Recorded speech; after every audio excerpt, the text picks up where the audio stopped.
Donc, quelle carrière que je voulais gâter, la carrière d'Ina? Je voulais seulement l'aider. Vous voyez, sa vie pouvait aller loin. Voilà maintenant. DS qui dit d'abord qu'elle ne peut pas la peur. Vous pensez qu'Ina, elle va venir, son gars va la killam. Et si son gars ne la killam pas, c'est le cœur qui va la killam. Je vous avais dit que Hervé passait Ina, on lui faisait l'oral à Douala. Moi, j'avais pris Ina et moi, on avait parlé tête en tête plusieurs fois. Ina se plaignait que Hervé prenait les sous. Hervé, son mari, prenait de l'argent. Il mettait dans ses poches et tout le monde passait sur Ina. Il est prêt à tout, vous voyez un peu. Est-ce que vous pensez qu'un homme normal peut laisser le buzz que Hervé a laissé entre Patrice Lumumba et Ina? Hein, vous voyez un peu, parce que si, je vous dis que si vous donnez de l'argent, si les gens donnent de l'argent à Hervé, Pugnas, Ina, aller-retour, c'est ce qu'il faisait. Ina s'est confié à moi. La vidéo là, je vous l'avais fait peut-être il y a 5 mois en arrière ou 4 mois. Regardez mes vidéos, je le dis. Parce que pour être artiste, vous pensez qu'un bon matin, d'ailleurs même Ina ne supporte pas la Starmania. Regardez comment elle communique avec ses fans. Quand il y a la foule là, elle a peur. Parce que les pygmées, ce sont des gens très pudiques. Des gens qui se cachent en général. Donc il y a le monde machin, Ina, il faut un guide. Là où Ina est là, il lui faut au moins 2 guides. Les guides, ça veut dire que les gens là s'expriment qu'en pygmée, avec des esprits. Les mbombo pygmées comme ça là. Les sortes traditionnelles de pygmées qui doivent être là comme en esprit en tout. Ce n'est pas seulement physiquement, mais spirituellement parlant. Le cas d'Ina, vous-même vous pouvez le voir. Les pygmées, en gros, ce sont des gens qui ne sont pas faciles à gérer en fait. Parce que ce sont des gens qui vivent de la chasse et de la cueillette, comme vous savez. Ce sont des personnes qui sont bien dans leur environnement en brousse, à la forêt. C'est pas des gens faciles que tu vas dire que tu vas leur prendre la vie de la ville comme ça. Les gens qui ont fait...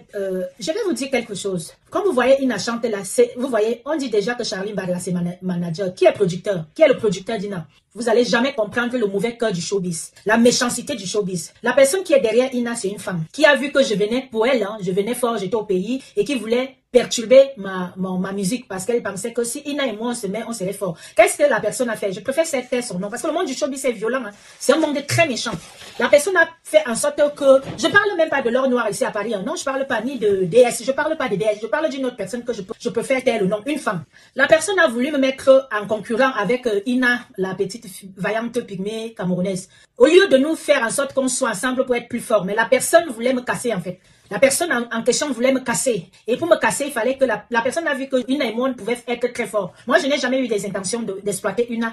Je savais que Ina et Chimène Ngoly, comme moi j'ai le truc j'ai beaucoup de pygmées, des campements de pygmées, j'allais mettre Ina avec Mamie qui est qui gère toutes les pygmées que j'ai et ça allait faire quelque chose. Vous ne pouvez pas enlever Ina un beau matin comme ça de dire qu'elle va devenir artiste. Voilà ça. Voilà ça, le cœur a déjà dépassé. Vous pensez que c'est facile de se lever un beau matin comme ça, d'affronter le monde, de chanter, être là publiquement, tout le monde te regarde. Les pygmées, ce sont des gens très timides, hein, des gens qui se cachent.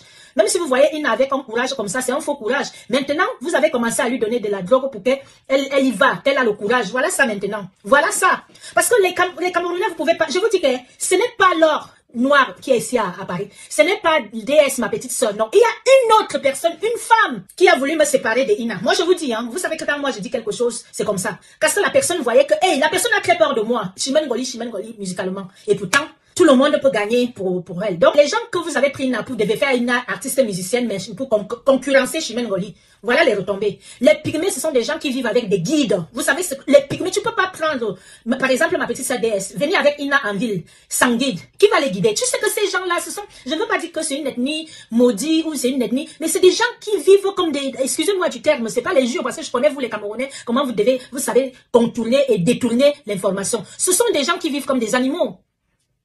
C'est des gens qui vivent en brousse, ils sont habitués à vivre dans leur brousse. Donc, vous voulez venir moderniser Ina d'un coup comme ça, là, ça ne se passe pas comme ça, sans guide.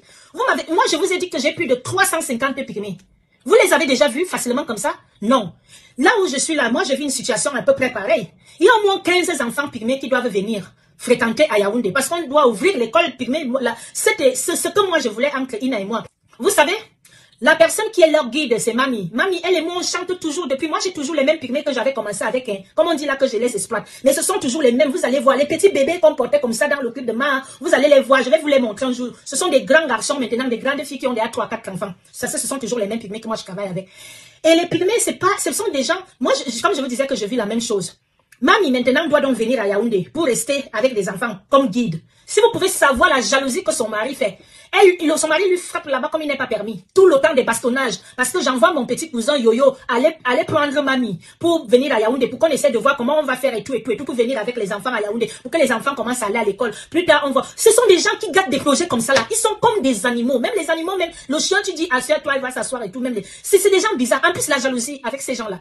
Les pygmées, ce sont des gens qui sont très jaloux, un drame arrive très vite. L'homme, je parle même aussi de DS, machin truc. DS, voilà. Mais après, DS, elle a vraiment pris la carrière d'Ina au sérieux parce qu'elle a compris qu'Ina avait quelque chose. On ne peut pas même pas appeler ça un talent. Mais Ina a quelque chose, en fait. Elle a quelque chose. Mais ce Hervé là, vous pensez qu'Ina va aller loin? Et en plus, vous, les gens qui avaient enlevé Ina et moi en disant que, je vous dis que c'est une femme. Moi, je vous dis, ce n'est pas DS, ce n'est pas l'homme noir, c'est une autre femme qui est derrière, qui a cassé Ina et moi. Ce n'est pas Charlie Barda. Donc, c'est la personne qui a fait, parce que la personne avait peur de moi musicalement et tout. C'est pour ça que vous me voyez dans le monde du showbiz. Moi, j'avais pris une autre route. Parce que tu ne sais même pas qui est qui.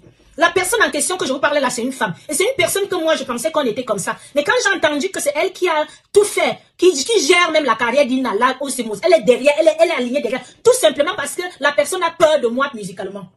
On parle musicalement parlant. Donc, ne veut pas que je remonte. Et moi, je vous dis que si Ina et moi, on faisait ça, ça allait partir trop loin. Moi, je crois à ma carrière musicale. Moi, je sais ce que je vaux musicalement. Ina et moi, je voulais qu'on construise une école pygmée. C'est comme le projet que j'ai toujours eu. Le projet que Sinan Kouya prend mon argent là, c'est des projets de ça. Et tout. Je vous ai dit que j'ai plus de 350 pygmées. Plus de 50 enfants pygmées. Mais ces gens-là marchent avec des guides. Des guides, vraiment, quand ils commencent, allez, on les prend, même s'il faut frapper pour s'aligner. Parce que vous ne pouvez pas les gérer. Vous pensez qu'il n'a pas... Vous voyez la tenue qu'elle a là. C'est la tenue qu'elle avait jouée à Hinton quand elle a tenu son concert. Ça veut dire qu'avant de monter sur scène, elle était déjà au 29e étage. Et quand elle sort de là, vous voyez, elle est couchée où là? Vous pensez qu'elle va aller où? Quand je disais qu'elle risque mal finir, les gens ont dit est-ce que je suis son duo? Est-ce que je suis... Je parlais avec l'expérience parce que je gère les pygmées. J'ai grandi chez les pygmées quand vous me voyez là. Je suis né là-bas, j'ai grandi là-bas. ADN, gossip, comme ça,